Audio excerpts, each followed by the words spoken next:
Dans cette discussion entre Bernard de Montréal et Richard Glenn, ils abordent le sujet du destin de l'humanité. Ils soulignent que le destin de l'humanité englobe tous les êtres qui habitent la planète Terre, et comprend à la fois le passé, le présent et le futur, ainsi que les aspects visibles et invisibles. Certains critiquent Bernard de Montréal en affirmant qu'il ne répond pas aux besoins actuels et qu'il transmet des connaissances ésotériques inutiles. Richard Glenn insiste alors sur l'importance de parler du destin de l'humanité d'une manière concrète et pratique, afin que cela serve à tous les aspects de la vie. Bernard de Montréal explique que lorsqu'on aborde le destin de l'humanité, on peut le faire de différentes manières, philosophiques, hypothétiques ou supramentales. Il précise que le plan supramental n'est pas basé sur l'intelligence humaine et ses raisonnements, mais possède ses propres lois et est détaché de l'homme. Ainsi, pour comprendre le destin de l'humanité, il est nécessaire de se défaire des mécanismes de sécurité et des concepts anciens pour pouvoir accéder à des connaissances provenant du plan supramental. Bernard de Montréal insiste sur le fait que l'information supramentale ne peut pas être donnée à l'homme pour satisfaire son ego, mais qu'elle est canalisée et indépendante de l'ego. Il explique que lorsque l'homme sera prêt, il pourra entrer en communication télépathique avec l'invisible, ce qui lui permettra de connaître les aspects de sa destinée personnelle ainsi que ceux de l'humanité. Richard Glenn demande ensuite si, dans le futur, il sera possible de vérifier si on se réincarne dans 200 ans, mais Bernard de Montréal souligne que la capacité de l'homme à penser fait partie de sa condition actuelle. Toutefois, dans sa destinée future, il n'aura plus besoin de penser car il sera dans la conscience supramentale. Cela fait partie du processus d'évolution de l'humanité. Dans la 6e race humaine, l'homme ne pensera plus, et dans la 7e race, il sera totalement indépendant de son corps matériel. Dans cette discussion, Bernard de Montréal explique que l'homme a une tendance à se limiter dans sa compréhension de l'univers et de sa propre existence. Il affirme que l'ego, la raison philosophique et cartésienne de l'homme, constitue une maquette qui le limite dans sa compréhension de la relation entre l'invisible et le matériel. L'homme cherche alors des réponses dans diverses philosophies et religions. Il a du mal à réaliser que ceux qui semblent plus évolués ne sont en réalité que des prototypes ayant vécu des expériences qu'il ne connaît pas. Tous les hommes ont la capacité de reconnaître la connexion entre leur conscience subjective et la conscience universelle, mais peu sont capables de la vivre pleinement. Bernard explique également que la communication télépathique est la base du rayonnement de l'énergie et de l'intelligence dans l'univers, mais l'homme doit surmonter la crainte et l'inquiétude de son ego pour réaliser cela. En conclusion, chaque individu doit éprouver son propre émoi et faire son propre cheminement évolutif pour comprendre et vivre pleinement cette réalité. Lors d'une discussion avec Bernard de Montréal, il est question de l'avenir de l'humanité et de l'homme du futur. Bernard souligne qu'il se concentre avant tout sur le développement personnel dans le présent, bien qu'il soit parfois contraint de parler du futur lorsqu'il s'adresse à un public. Il explique que pour parler de l'homme d'aujourd'hui, il faudrait créer un changement psychologique majeur chez l'individu afin de favoriser une nouvelle psychologie supramentale. Bernard refuse donc de travailler en public sur des données qui pourraient servir l'homme dans le présent, car cela nécessiterait un travail intense et précis pour dépasser le rationalisme de l'homme. Il préfère plutôt proposer une vision restreinte de l'humanité et aborder sporadiquement le présent, tout en rappelant l'importance de la domination de l'esprit de la conscience supramentale sur l'ego. Bernard insiste également sur le fait qu'il n'est pas intéressé par la connaissance, car lorsqu'on canalise l'énergie de l'intelligence, on n'a pas besoin de connaissance et on se détache de la valeur philosophique ou psychologique qu'elle représente pour l'humanité. Dans cet extrait, Bernard de Montréal, Boulevard M, parle de la conscience et de l'intelligence supramentale. Il explique que la conscience est la porte d'accès à toutes les formes de connaissance et que l'homme peut diriger son regard pour explorer différents aspects de cette connaissance. Selon lui, la vérité et le mensonge n'existent pas dans la conscience supramentale, car ils font partie de la connaissance et évoluent avec l'humanité. Il précise ensuite que ce ne sont pas les formes matérielles qui sont le problème de l'homme, mais son ignorance des lois régissant ces formes. Concernant la conscience, BDM affirme que c'est une forme d'intelligence et que l'homme doit comprendre les lois de ce qui a été créé pour évoluer. Il explique ensuite les deux principes sur lesquels se basent les lois de l'intelligence, la perte de la mémoire de l'ego et de l'âme, et l'élévation de l'esprit par l'énergie de l'intelligence. Enfin, il souligne que l'accès à la conscience supramentale est un processus naturel et programmé dans l'évolution de l'homme et que rien ne peut l'empêcher d'y accéder lorsque le moment sera venu. Dans cette discussion, il est souligné que certains aspects de la vie humaine rendent plus facile la perception des états de conscience avancés. Il est noté que de nombreux individus dans le monde peuvent parler de la conscience supramentale, afin d'aider ceux qui commencent à en ressentir les premiers aspects à réaliser qu'ils ne sont pas fous, mais normaux. Il est expliqué que les égos seuls ont du mal à comprendre que ce n'est pas eux qui sont fous, mais l'humanité dans son ensemble. C'est pourquoi il y a des maîtres qui transmettent des informations et des messages pour aider les égos à réaliser qu'ils ne sont pas aussi fous qu'ils le pensaient. Ensuite, la folie est définie comme le contact télépathique inconscient entre l'homme et la conscience astrale. Elle entraîne la perte de la volonté de l'homme et est souvent méconnue de lui. Il est expliqué que la folie est une communication entre l'homme et le plan astral, et que les forces de l'inconscience planétaire deviennent de plus en plus puissantes, affectant de plus en plus de gens qui ne comprennent pas les raisons profondes de ces conditions.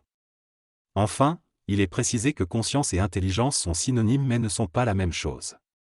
L'intelligence est l'énergie absolue dans le cosmos, tandis que la conscience est relative à cette intelligence et se superpose à elle. Selon les différents plans où elle se manifeste, cette énergie crée l'intellect, la conscience émotionnelle ou les forces vitales. Il est également mentionné que différentes écoles ésotériques proposent des techniques pour développer les différents niveaux de conscience, dans le but de préparer les individus à entrer en relation avec la conscience supramentale. Ces techniques sont adaptées aux différents tempéraments et caractères des personnes, et servent à préparer psychologiquement l'homme à l'ouverture de ses centres spirituels. Dans cet extrait, Bernard de Montréal parle de la préparation de l'homme à recevoir l'énergie de l'intelligence supramentale. Il compare cette préparation à une femme qui se prépare à épouser son mari. L'énergie descend en l'homme lorsque son ego est prêt. Le journaliste Hergé mentionne ensuite les techniques ésotériques enseignées dans certaines écoles pour aider l'homme d'aujourd'hui à évoluer. Bernard de Montréal confirme cela, mais précise qu'il s'occupe plutôt de l'homme de demain. Il accepte néanmoins de discuter de ce que font les autres pour l'homme d'aujourd'hui.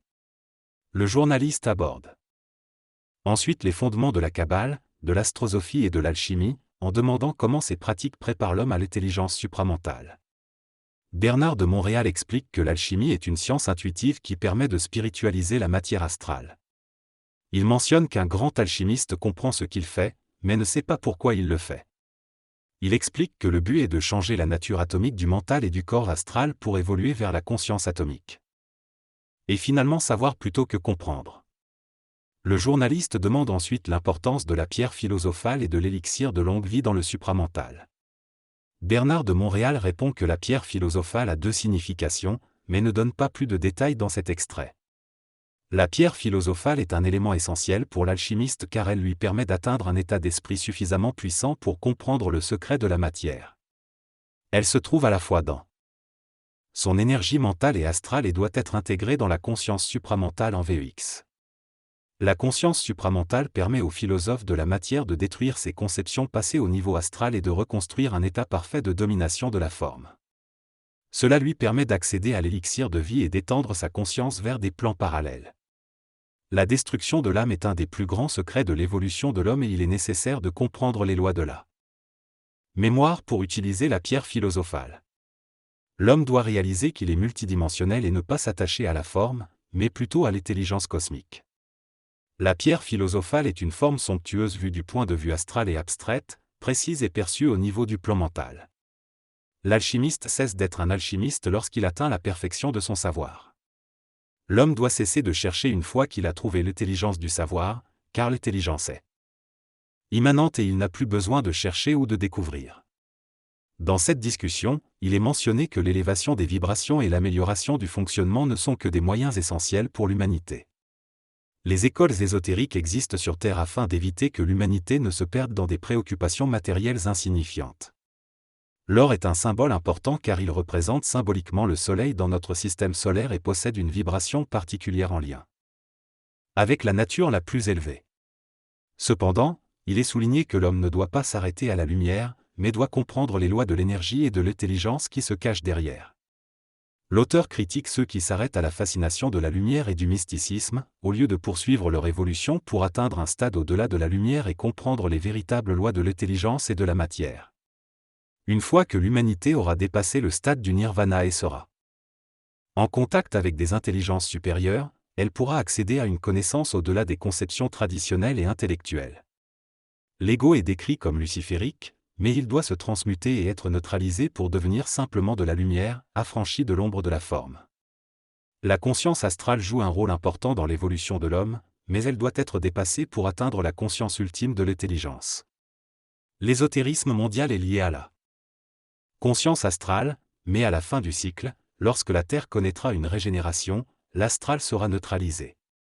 L'ego humain est luciférique, c'est-à-dire qu'il est basé sur une illusion de forme. Pour comprendre la valeur de la forme, l'homme doit être en dehors de celle-ci. Sinon, il créera dans l'ombre de sa conscience astrale des reflets de ce qu'il a déjà créé, qui ne lui plairont plus. L'évolution est une illusion et tant que les hommes ne le comprendront pas, ils seront prisonniers du cycle de retour de la conscience astrale. Pour sortir de ce cycle, il faut être capable d'assumer la responsabilité vibratoire de l'énergie de l'intelligence en soi et être soumis aux lois de transfixion plutôt qu'aux lois d'évolution. La Kabbale, l'alchimie, l'astrosophie sont les trois piliers de l'ésotérisme occidental. L'astrosophie donne de la valeur à la formation et à l'organisation orbitale des systèmes planétaires, mais l'homme a tendance à donner trop de valeur à ses pensées, ce qui peut créer des illusions. La science elle-même n'est pas intéressante, mais le fondement mental de la conception de la valeur abstraite de la forme l'est davantage. Pour comprendre une planète, il faut la visiter et connaître sa matière. Ensuite, il faut converser avec elle, mais comment peut-on parler à de la matière? Pour cela, il faut être dans l'esprit de la planète et connaître les lois qui la régissent. Cependant, il faut se méfier de ces êtres, car ils sont inférieurs à l'homme et non pas d'âme. Ce sont simplement des entités intelligentes qui peuvent influencer la conscience humaine. Aucune planète ne peut créer des émotions qui correspondent à la conscience mentale de l'homme, sauf le Soleil qui est le seul globe capable de le faire. Lorsque l'homme étudie une planète, il doit utiliser son intuition et son intelligence, ce qui crée une conscience astrologique subjective. Il n'y a pas de langage universel dans cette science, ce qui empêche de construire une pyramide de connaissances cohérentes. Pour accéder à la connaissance liée au destin du système solaire, l'homme doit converser avec l'intelligence de l'esprit, qui se trouve concentrée dans le Soleil. À partir de là, il peut comprendre ce qu'est l'intelligence, qui n'est pas seulement une connaissance, mais des énergies adaptées à son esprit pour son évolution sur Terre. L'astrosophie cherche à catégoriser la valeur des planètes, mais ne réalise pas que chaque planète est l'ombre d'un esprit qui appartient à la face obscure du Soleil. Il est essentiel de comprendre que toutes les planètes du système solaire ne sont que des ombres contrôlées par des intelligences en dehors de la lumière, qui règnent dans la centralité du Soleil. Dans cette discussion, Beb Del Mozzo et Robert Goldman abordent plusieurs thèmes liés à la conscience et à l'évolution de l'humanité. Del Mozzo met en avant l'idée que les scientifiques, notamment les astronomes, les médecins et les philosophes, doivent avoir le même